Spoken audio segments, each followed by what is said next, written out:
Widya nggak gila, Mas. Widya realistis. Semua orang bahkan mungkin berharap Mas bisa melakukan hal yang sama. Siapa semua orang yang kamu maksud, sayang? Tukas Mahesa yang kini memberikan tekanan pada kalimatnya. Siapa? Semua keluarga Mas, Mas. Harusnya Mas peka. Seru Widya balas menyalak. Mereka nggak ngomong, tapi Widya bisa lihat mereka berharap cucunya bisa selamat dengan cara itu. Kenapa nggak Mas coba aja?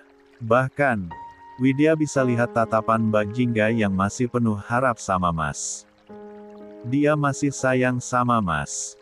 Mahesa mengeraskan rahangnya. Merasa geram tentu saja. Ia raih bahu istrinya itu dan mencengkeram erat di sana. Kamu yakin sama ucapan kamu itu? Tatapan yang begitu tajam itu semakin melukai hati Widya. Tapi memang dirinya sendiri yang mengundang hal tersebut. Wajar sang suami melakukan hal itu. Jawab. Tekan Mahesa. Sanggup, kamu. Widya meneguk ludahnya susah payah. Bagai ada batu besar yang kini menjejal di dalam kerongkongannya. Baru membayangkannya saja ia sudah begitu kesakitan. Bagaimana hal itu akan menjadi nyata? Ia tidak akan sanggup, ia tidak akan pernah rela berbagi suami. Kenapa diam?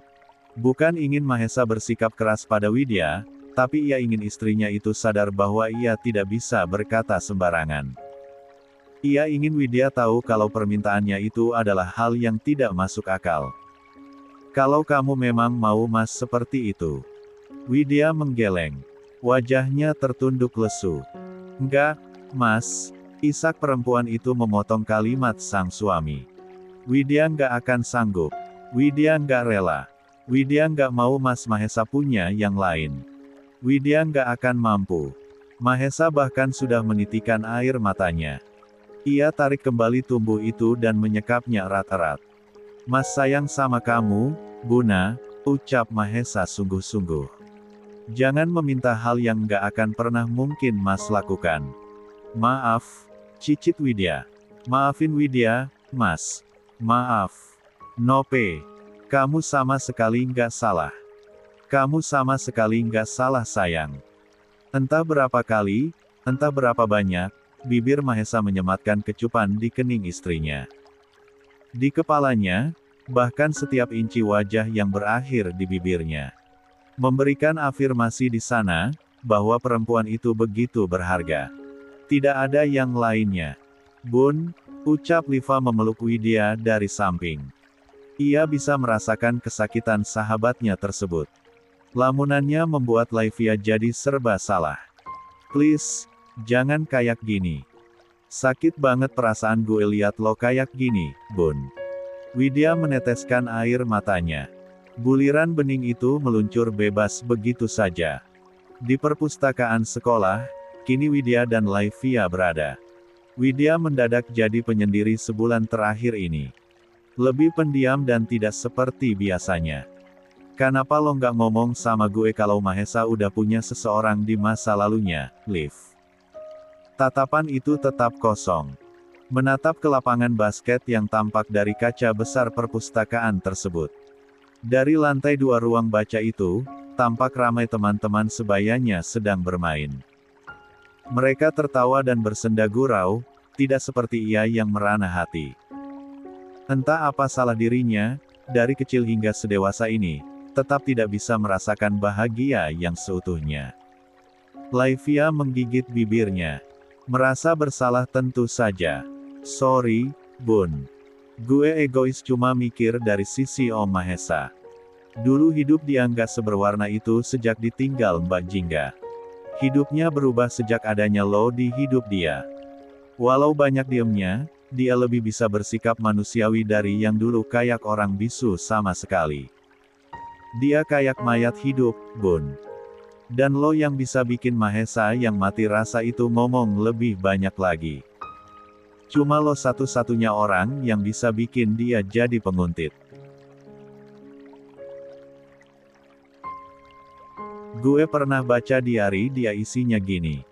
Yang gersang mulai menghijau lagi. Mulai sekarang kau aku awasi. Gadis dengan senyuman sehangat mentari. Kau akan aku miliki. Terus ada banyak foto lo. Biodata lo. Sampai apapun tentang lo dia dapat informasinya. Jadi sejak itu gue berpikir kalau Om Mahesa itu lagi narget lo. Diem-diem dia suka sama lo, Bun.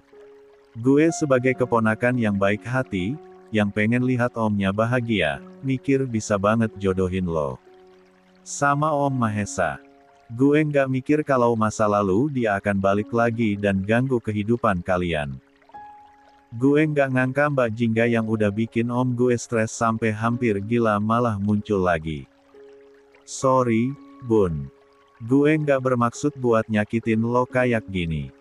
Tujuan gue waktu itu cuma mau tolongin lo. Seenggaknya, dia bisa bawa lo dari rumah penyiksaan itu. Gue cuma kepengen lo bisa bebas dari mama lo waktu itu. Siapa yang nggak tahu gimana nasib lo waktu itu walau lo coba buat nutupin. Gue nggak tega, Bun. Gue nggak rela lo sakit terus.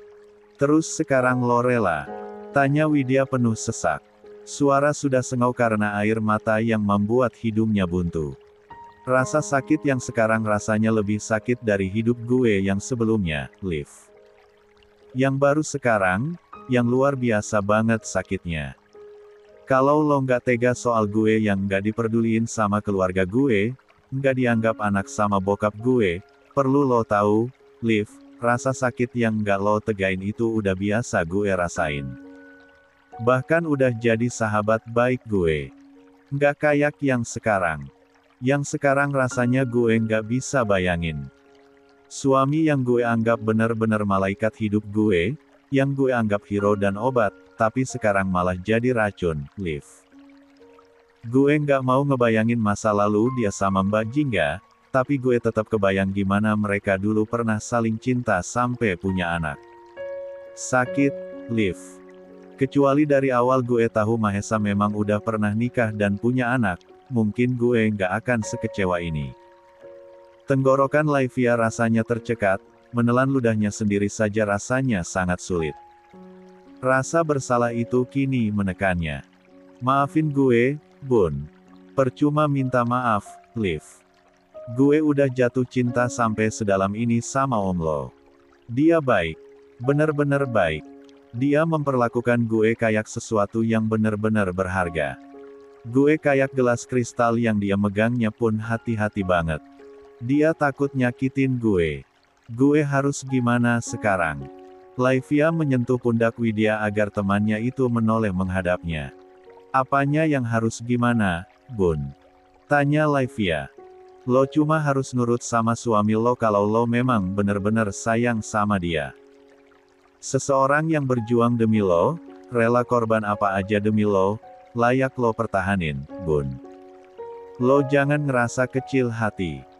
Di hati Om Mahesa, sekarang lo yang paling penting. Laivia mengusap air mata Widya yang masih setia menetes. Gue tahu lo sakit hati. Gue tahu lo nggak terima kalau sebenarnya Om Mahesa pernah nikah dan punya anak, tapi coba lo bayangin, lo akan lebih sakit kalau kehilangan dia, Bun. Pertahanin apa yang udah jadi milik lo. Cukup dengar apa kata Om Mahesa. Pasti dia punya solusi lain.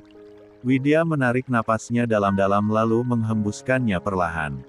Ia coba urai gumpalan benang kusut yang menjejal dalam hatinya tersebut. Lah benci perasaan ini. Perasaan tidak berdaya yang membuatnya tidak tega. Gimana sama Cila, Liv? Tanya Widya. Dia nggak punya banyak waktu. Kita semua tahu itu. Anak sekecil itu kenapa harus menderita? Kalau misal gue bisa ngalah, bikin Mebeka Jingga sama Mahesa balikan lagi, mungkin gue bisa selamatin satu nyawa.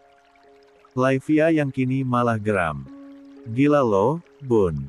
Lo nyelamatin jiwa orang lain, tapi jiwa lo nggak selamat. Gitu maksud lo. Laivia langsung menggenggam tangan Widya dengan kedua tangannya. Please, Bun. Stop mikir aneh-aneh. Semua keluarga masih mikir gimana jalan keluarnya. Kecuali kalau udah kepentok gak ada jalan, baru lo bisa. Mikir aneh-aneh, Bun. Laivia langsung menarik tubuh Widya dan mendekapnya. Semua pasti ada jalan keluarnya, Bun. Pasti ada. Sekarang kita fokus buat persiapan ujian akhir minggu depan, ya. Kita harus lulus. Lo jadi, kan mau kuliah kedokteran. Laivia mengurai pelukannya. La tidak lupa akan cita-cita Widya yang ingin sekali menjadi dokter anak. Widya mengangguk. Iya, Liv. Gue mau. Ya udah, kita belajar lagi, ya. Semangat. Gimana belajarnya hari ini? Tanya Mahesa saat menjemput Widya sepulang sekolah. Lelaki itu langsung memberikan di kening Widya ketika istrinya itu menyaliminya. Lancar, Mas. Kerjaan Mas gimana? Lancar. Mahesa memasangkan sabuk pengaman pada tubuh Widya. Lancar, sayang. Main langsung pulang atau mau ada yang dicari dulu? Langsung pulang aja, Mas. Widya mau belajar. Minggu depan udah ujian akhir. Oke. Selama dalam perjalanan pulang, Widya lebih banyak diam. Kejadian tadi pagi tentang tes PEK yang negatif itu begitu mempengaruhinya ternyata. Tapi berbeda dengan Mahesa, lelaki itu tampak sedang berusaha untuk menguatkannya. Makan malam mau dimasakin apa? Terserah Mas aja. Jengko, mau. Widya menggeleng pelan. Nggak mau, Mas. Loh, tapi terserah Mas. Kok sekarang malah nggak mau? Widya terkekeh. Ia tahu, Mahesa sedang ingin membuatnya tertawa. Ia tahu, lelaki itu sedang berusaha untuk menghiburnya. 7. Silahkan dimakan Nona manis. Mahesa meletakkan beberapa hidangan di atas meja. Steak daging sapi lada hitam. Nasi putih yang sudah Mahesa cetak dengan mangkuk kecil. Sup buah. Juga salad yang terlihat sangat menyegarkan. Widya sampai meneguk ludahnya melihat hidangan di atas meja tersebut. Terlihat menggiurkan. Cacing-cacing dalam perutnya bahkan sudah berdemo meminta untuk diberi makan. Tapi sejenak pikiran Widya kembali melanglang buana lagi. Bagaimana kalau suatu saat ia akan kehilangan semua ini? Bagaimana kalau pada akhirnya ada sesuatu yang mengharuskan mereka untuk berpisah? Ia tidak akan mendapatkan perlakuan penuh kasih sayang ini lagi. La akan kehilangan segalanya. Memikirkan hal itu, sekali lagi Widya merasakan kesakitan dalam hatinya. La benar-benar tidak ingin kehilangan suaminya. Sumpah demi apapun ia sayang lelaki ini. Sayang. Mahesa menggenggam tangan Widya yang tergeletak di atas meja. Kenapa? Ada yang kamu pikirkan? Widya mengalihkan atensinya. Menatap lelaki rupawan di depannya. Suaminya ini pasti sudah sangat lelah. Sampai di rumah pun masih harus mengurusinya. Bukankah seharusnya dia tersiksa? Seharusnya Mahesa memiliki istri yang bisa mengurusinya. Melayaninya dengan baik, dan yang paling penting adalah tidak memiliki sakit mental seperti dirinya. Tidak ingin membuat suaminya itu mengkhawatirkan dirinya, seulas senyuman pun ia ukir. Widya lagi mikir, Mas. Yang mana dulu yang mau Widya makan? Semuanya kayaknya minta dimakan sama Widya. Mahesa terkekeh. Mengangkat tangannya untuk mengusap sebelah pipi istrinya itu. Terserah kamu mau yang mana dulu. Tapi kalau kasusnya pada orang kelebihan berat badan, makan buah lebih dulu dianjurkan daripada makanan utama. Untuk kamu, badan kamu udah sangat ideal sayang. Terserah kamu mau yang mana dulu. Semuanya kaya serat. Akhirnya Widya memilih salad buah terlebih dulu. Ia menggeser mangkuk buah itu dan menggeser piring steak yang ada di depannya. Enak banget, Mas. Pinter banget bikin salad seenak ini, Mas. Mayonaise juga enak. Kapan-kapan ajarin Widya dong, Mas. Mahesa terkekeh. Ia usap kepala istrinya itu penuh sayang dan mengusap noda putih yang ada di sudut bibir istrinya tersebut. Kapan mau diajarin? Abis ujian akhir sekolah, pas Widya udah jadi pengangguran. Waktu Widya pasti lebih banyak di rumah.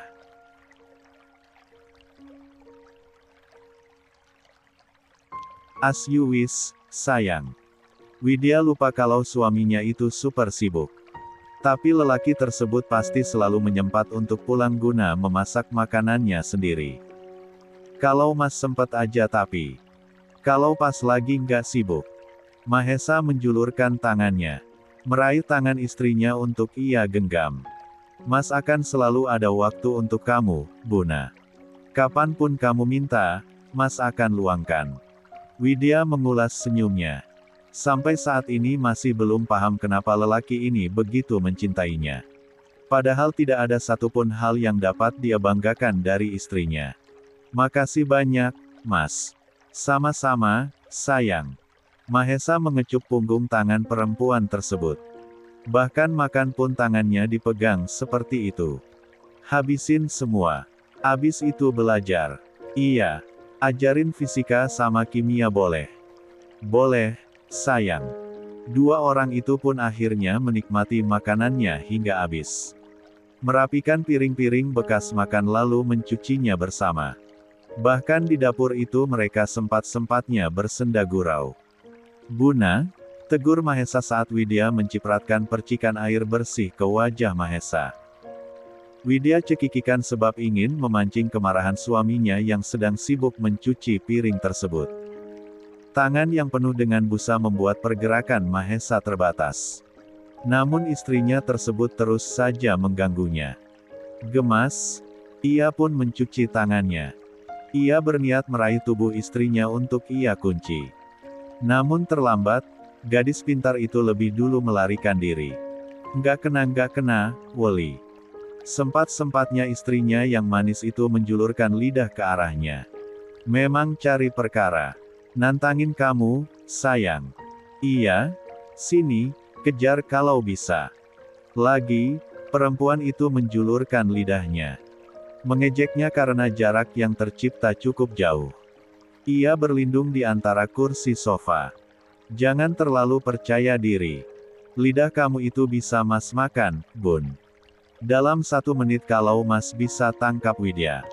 Widya akan pas, Widya terlalu percaya diri. Tidak sadar dirinya kalau diam-diam suaminya sedari tadi sudah mengincarnya dan ingin menangkapnya. Baru sadar kalau sudah banyak bicara. Segera ia berlari menjauh dari jangkauan suaminya, namun terlambat. Lengannya lebih dulu dijangkau dan dicekal sedemikian rupa sampai membentur dada bidang suaminya. Pekik Widya saat tubuh mereka saling berbenturan. Sekarang ia dikunci dalam pelukan suaminya. Dek. Widya meneguk ludahnya susah payah ketika melihat sepasang mata tajam itu terus mengintimidasinya. Mau lari kemana? Ada perasaan bangga pada Mahesa. Seolah tanpa kata ia mengatakan kalau menangkap istrinya itu bukanlah sesuatu yang sulit. Satu itu. Widya kehilangan kata-katanya. Terlalu gugup dengan situasinya. Apa? Sayang. Desak Mahesa. Itu apa?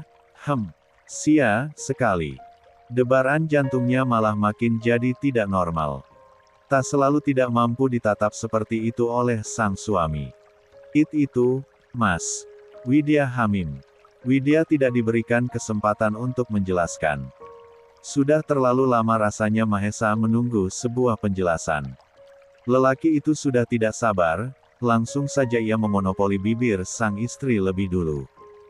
Memberikan hukuman indah pada sang pujaan hati. Sungguh, lembut sekali pertemuan bibir itu. Hingga membuat Widya mabuk kepayang dibuatnya. Lumatan. Demi lumatan lelaki itu berikan untuk mendominasi sang wanita. Menimbulkan decapan-decapan halus berirama pelan di sana. Tangan Widya sampai terangkat, hendak mencengkeram kaos Mahesa untuk berpegangan. Namun Mahesa tidak mengizinkannya di sana.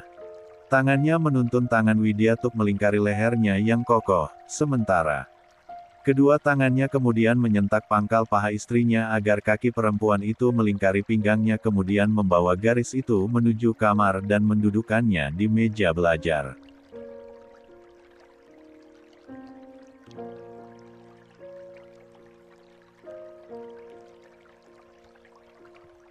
Cukup lama bibir mereka saling melumat, saling memagut mesra menyampaikan berbagai perasaan yang mendera. Hingga sampai saatnya sesak itu tidak bisa lagi ditahan, membuat tautan bibir itu kontan terlepas.